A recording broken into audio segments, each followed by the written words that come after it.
जानिए कि interrogative sentence किसे कहते हैं।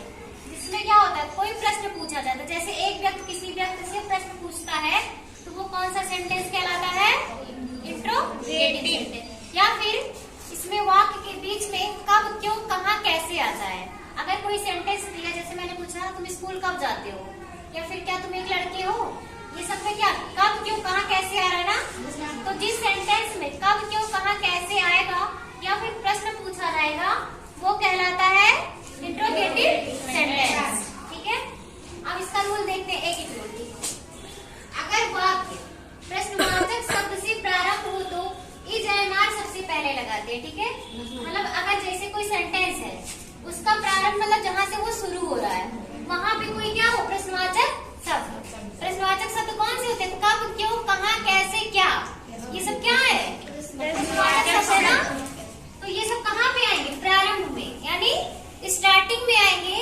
तो इज एम आर क्या करेंगे हम, सबसे पहले लगाएंगे। ठीक है, उसके बाद सब्जेक्ट लगाएंगे, फिर ऑब्जेक्ट लगाते हैं। अब यहाँ पे देखो, क्या हुआ, एक लड़का है, पहले एग्जाम्पल पहले देखते हैं।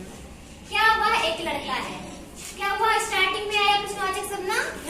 क्या क्या है, एक प्रश्नवाचक शब्द है। मैंने बोला कब, क्यों, कहाँ, कैसे, क्या, ये सब क्या होता है, एक प्रश्नवाचक शब्द होता है। तो यहाँ पे स्टार्टिंग में आया ना प्रश्नवाचक शब्द, स्टार्टिंग में आया ना, देखो यहाँ पे यस मैम, यही तो स्टार्टिंग है सेंटेंस का। यस मैम, यहाँ पे आए तो अब हमें क्या करना है, इज एम आर जो लगता था बीच में, उसको सिर्फ क्या करना, आगे ले आना है, सबसे पहले ले आना है। तो अब ये बताओ, इज एम आर तीन चीजें ना, तीनों चीजों का यूज पता है। इसका वह का इंग्लिश क्या होता है, ही। अब ये बताओ, ही के साथ इज एम आर में से क्या लगेगा, क्या लगेगा, ही के साथ वेरी गुड। तो इज हम पहले लगाएंगे, अब क्या लगाएंगे, ही।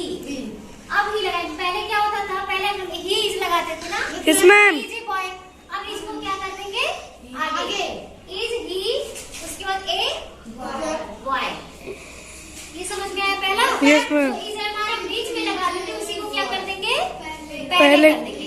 बाकी और कुछ भी नहीं चेंजिंग करनी है। ठीक है, और कब करना है, जब ये आगे आएगा, क्वेश्चन वर्ड जब आगे आएगा तब हम इज एम आर को सबसे पहले कर देंगे। नेक्स्ट देखो रूल, अगर वाक्य के बीच में प्रश्नवाचक शब्द हो, मतलब बीच में, जैसे यहाँ पे स्टार्टिंग में था, अगर यहाँ बीच में हो जाए तब क्या करते हैं, अगर वाक्य के बीच में कोई प्रश्नवाचक शब्द हो तो सबसे पहले उसकी अंग्रेजी लगाएंगे। ठीक है, सबसे पहले क्या लगाएंगे, उसकी अंग्रेजी, उसके बाद फिर इज एम आर लगाएंगे। अब यहाँ पे सेंटेंस देखो, हम स्कूल में क्यों है, प्रश्नवाचक शब्द यही है ना, क्यों।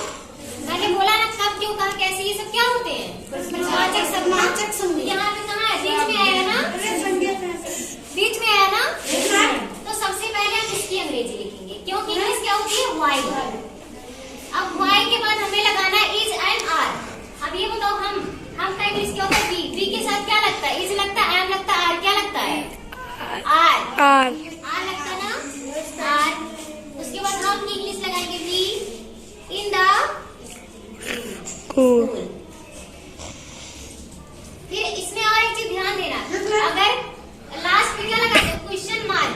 अगर हमारा सेंटेंस जो है इंट्रोगेटिव है तो लास्ट में हम क्वेश्चन मार्क लगाते हैं। अगर क्वेश्चन मार्क नहीं लगाएंगे तो हमारा सेंटेंस गलत माना जाएगा। ठीक है, फुल स्टॉप नहीं लगाते हैं, क्या लगाते हैं लास्ट में, question mark. Question mark Hindi में क्या बोलते हैं, प्रश्नवाचक चिन्ह। तो ये समझ में आया।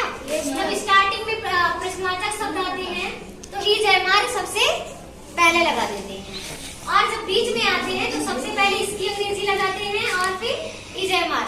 और एक चीज ध्यान दें, यहाँ पे क्या इंग्लिश हम नहीं लगाया ना, लगाया कहीं वर्ड नो मैम, नहीं लगाया ना, क्योंकि जब ये स्टार्टिंग में आता है तब इसकी अंग्रेजी नहीं लगती है। जब ये बीच में आता है प्रश्नवाचक शब्द तब इसकी अंग्रेजी लगती है, वो भी सबसे पहले। और अगर आगे आता तो नहीं लगता है। समझ में आया? Yes ma'am. दोनों रूल सभी को? Yes ma'am. एक बार फिर से मैं बता रही हूँ, इंट्रोगेटिव सेंटेंस याद रखना। इंट्रोगेटिव सेंटेंस किसे कहते हैं?